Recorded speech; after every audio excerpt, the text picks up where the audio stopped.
শুনো সোনা, তোমার কোনো অসুবিধা হবে না। দুঃখের বিষয় একটাই যে আমার বাপটা একটু খেপা। ঠিক আছে। চলো সোনা চলো।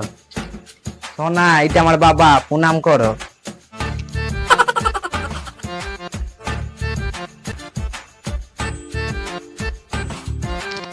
সোনা, তোমার কাছে নিয়ে এলাম, ঘরে তো বাজার নাই, আমি বাজারটা করে নিয়ে আসি, তুমি ঘরে বসো। ঠিক আছে, চলে যাও।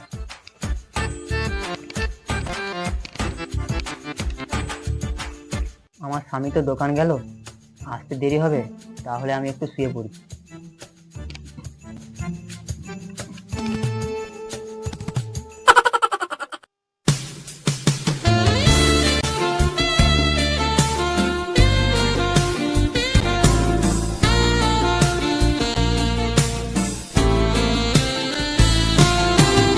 বউটা খিদে মরে গেল।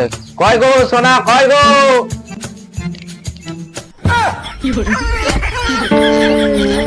এই বুধবারের বাবা, এ শালা খেপা, এ শালা সিয়ান কামে ছাড়, এটা তো বোমা ছাড়। নিজেই ঠান্ডা খুলে লিলা দে পাইপে